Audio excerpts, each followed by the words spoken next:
పిల్లలు కావాలనే మీ కలను నెరవేర్చుకోండి. మొదటి కన్సల్టేషన్, మొదటి స్కానింగ్ ఉచితం. వివరాల కొరకు హెగ్డే ఫెర్టిలిటీని సంప్రదించండి. నమస్తే, నేను విజయ్.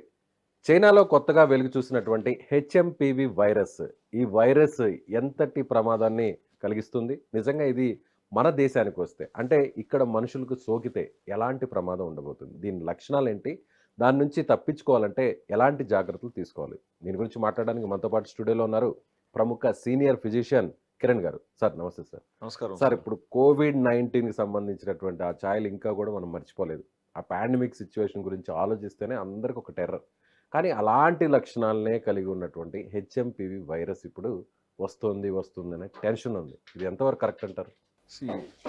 ఇన్ఫ్లుయెన్జా వైరస్ అంటే ఒక జలుబు, వైరల్ న్యూమోనియా, సాధారణమైన జలుబు, సాధారణమైన వైరస్ వల్ల వచ్చే జలుబు అనేది వస్తూనే ఉంటుంది సార్.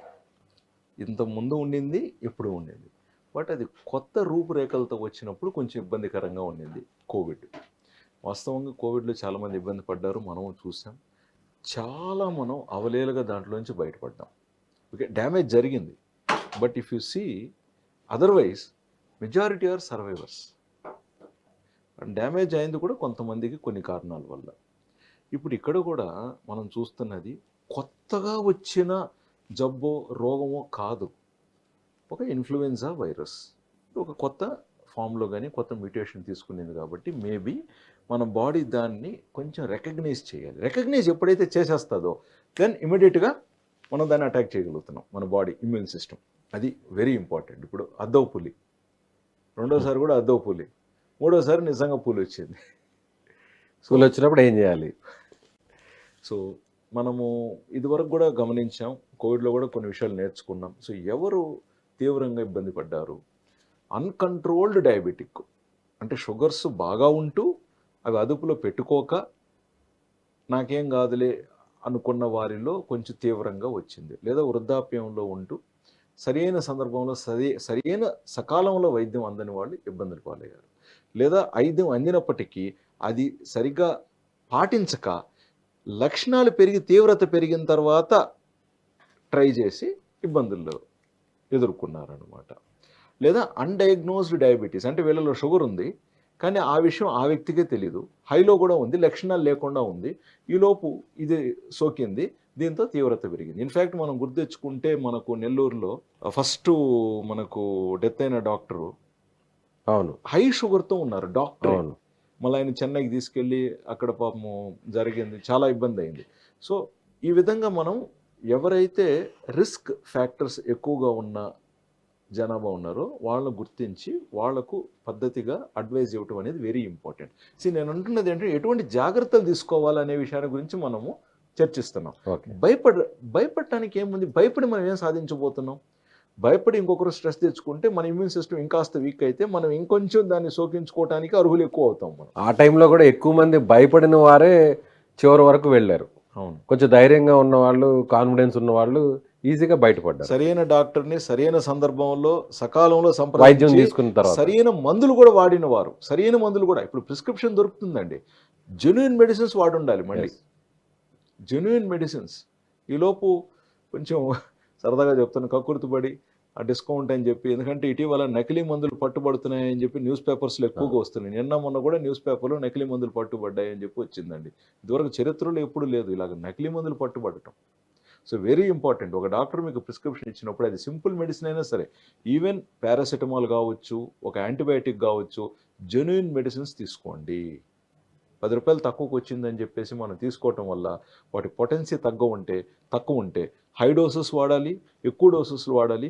దాని ద్వారా మళ్ళీ లివర్ కిడ్నీకి అనవసరంగా ఇబ్బందులు ఉంటాయి. పర్టికులర్గా ఈ వైరస్కి సంబంధించి రాకుండా ఉండాలంటే వచ్చినా కూడా ఎంతవరకు మనం జాగ్రత్తగా ఉండాలి? ఎలాంటి ఆహారపు అలవాట్లు, లేదంటే మీరు అన్నట్లు కొన్ని ప్రివెన్షన్ లాంటివి చేస్తే ఎలా ఉంటుంది?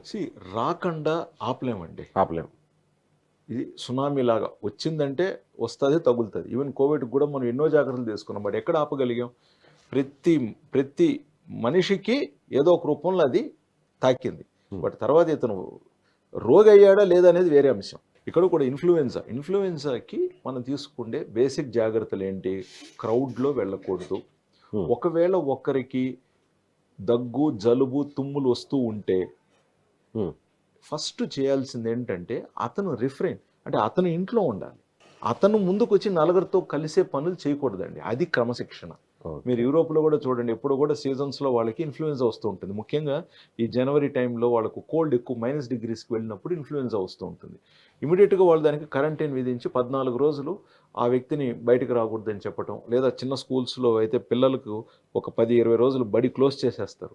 ఎందుకు అనవసరంగా పిల్లల నుంచి ఈ పిల్లలకి, వాళ్ళ నుంచి వాళ్ళ పేరెంట్స్కి సోకుతుందని చెప్పి చాలా జాగ్రత్తలు తీసుకుంటారు. సో ఫస్ట్ ఎవరైతే కొంచెం జలుబు దగ్గు జ్వరంతో ఉంటారో వీలైతే మీరు ఇంటి దగ్గర నుంచి వర్క్ చేయటం కానీ, లేదా మీరు కొంచెం నలుగురితో కలవకుండా ఉండటానికి జాగ్రత్తలు తీసుకున్నారు. అలా ఎన్ని రోజుల పాటు? జనరల్గా 1 వీక్లో ఇన్ఫ్లుయెన్జా తగ్గిపోతుంది. వాళ్ళు డాక్టర్ని సంప్రదిస్తారు, మెడిసిన్స్ తీసుకుంటారు, బాగా అయిపోతుంది. సో మీరు ఎలా నివారించాలి? సో క్రౌడ్స్లోకి ఎక్కువ వెళ్ళకూడదు. రెండోది, కోల్డ్గా ఉండే ఐటమ్స్ దయచేసి అవాయిడ్ చేయండి. ఎందుకంటే మీరు చూసుంటారు, చల్లగా మనం కానీ కూల్ డ్రింకో చల్లటి నీరు తీసుకుంటే సడన్గా కూడా మన వెంటనే చేంజ్ అయిపోతుంది, ఇష్యూస్ వచ్చేటి. సో అటువంటి ప్రయోగాలు చేయకండి. వామ్ వాటర్ తీసుకోండి, జాగ్రత్తగా ఉండండి. సాల్ట్ వాటర్ గార్గిలింగ్ కూడా ప్రివెంటివ్గా తీసుకోవటానికి నేను చెప్తున్న పాయింట్స్. అదేవిధంగా ఎవరైతే షుగర్ పేషెంట్స్ ఉన్నారో దయచేసి మీ షుగర్స్ని పూర్తి స్థాయిలో మంచి మందులు మీ డాక్టర్ చెప్పినట్టుగా వాడి షుగర్స్ని కంట్రోల్లో పెట్టుకోండి. కొంతమందికి ఇన్సులిన్ అవసరం ఉంటుందండి, కొంతమందికి దయచేసి వారు ఆ ఇన్సులిన్ ఏదైతే వారి డాక్టర్ ఇచ్చుంటారో అది వాడి షుగర్ కంట్రోల్లో పెట్టుకోండి. మీ ఇమ్యూన్ సిస్టమ్ స్ట్రాంగ్గా పెట్టుకోండి. ఇంకా పోగా వైటమిన్ బి డెఫిషియన్సీ ఉన్నవారు దయచేసి కావాల్సిన దానికి సప్లిమెంట్ డాక్టర్ చెప్పినట్టుగా తీసుకొని చూసుకోగలరు. అదేవిధంగా వైటమిన్ డి డెఫిషియన్సీ ఉన్నా కూడా దాన్ని కరెక్షన్ చేయటం ముఖ్యం.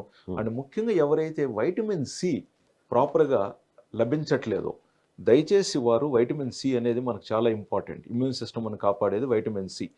సో వాళ్ళు ఫ్రెష్ వెజిటబుల్స్ కానీ, మనం కొంచెం లెమన్ జ్యూస్ తీసుకోవటం కానీ, ఆమ్లా తీసుకోవటం కానీ ఇట్లాంటివి కూడా ప్రయత్నించండి. ఒకవేళ డాక్టర్ మీకు వైటమిన్ సి ట్యాబ్లెట్ ప్రిస్క్రైబ్ చేస్తే మీరు హ్యాపీగా తీసుకోవచ్చు. బట్ దయచేసి సొంతంగా వెళ్ళి సొంత మెడికేషన్స్ చేయకండి.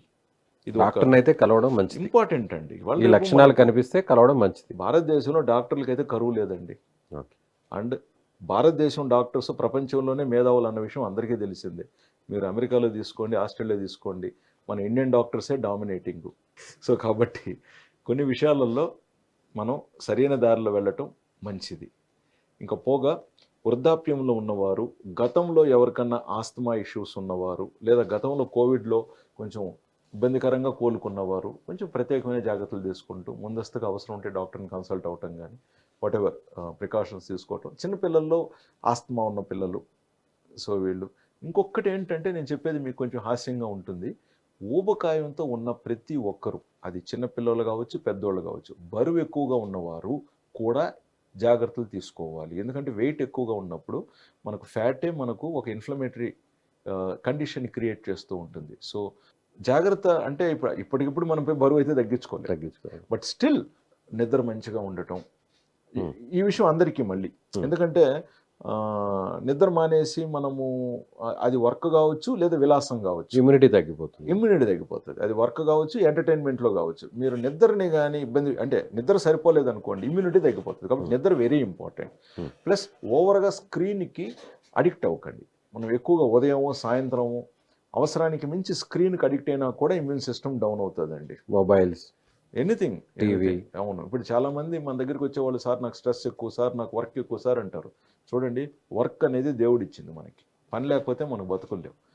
ఆ పనిని సమర్థవంతంగా చేసుకోవాలి.